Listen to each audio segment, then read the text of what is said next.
Prime Minister Narendra Modi called India and Russia, in fact, friends for all time. In fact, he said that Russia is an all-weather friend of India's, a country that has been with India through all its times of happiness and sorrow. In fact, he also talked about the trusted, growing relationship of Russia and something that is going to be only strengthened in the coming years. He also spoke about, the old films of Rajkumar and Mithun Chakravarti, and in fact, he also spoke about his own governance agenda under Modi 3.0, and he said that there is going to be a lot of focus on industry, economy, building cultural ties with Russia. Let me also get you some voices, from the Indo-Russian community as to what they felt about the Prime Minister's speech today. With me right now is Akashdeep Singh. He heads the Indian Business Council here. Sir, what did you think of the Prime Minister's speech today? He said that all of you are Rashtradut. And yes, so that was an important message there. And under Modi 3.0, how do you see Russia-India relations growing?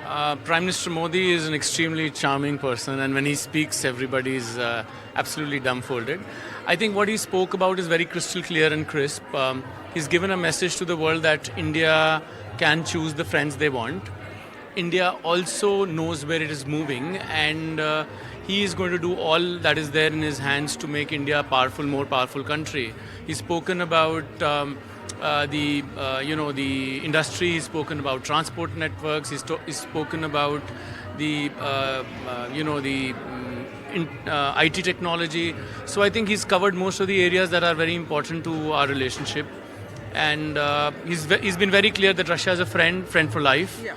And I think that's the most important thing. Absolutely. Thank you so much, Mr. Singh, for joining us. So, Divya, clearly three big takeaways there. One, of course, the fact that India has really emphasized on the need on early release of those Indians who have been compelled into fighting on Russian war front lines. So, we hear from sources is that Russia has decided to sort of, release those Indians who have been misled into taking up these military support jobs. Other than that, there is going to be a lot of focus on the economy, trade, like Mr. Singh was saying, the economic corridors that are coming up between Chennai and Vladivostok, and also Mumbai and Moscow. Other than that, today is going to be an action-packed day for the Prime Minister. He is going to head to the Atom exhibition along with President Putin. After that, he is also going to the tomb of the unknown soldier to pay tribute to all those soldiers of Soviet Union who laid their lives for, during World War II. After that, of course, there will be a closing presser in which we will come to know what the final outcomes of this bilateral meeting between President Putin and Narendra Modi, Prime Minister of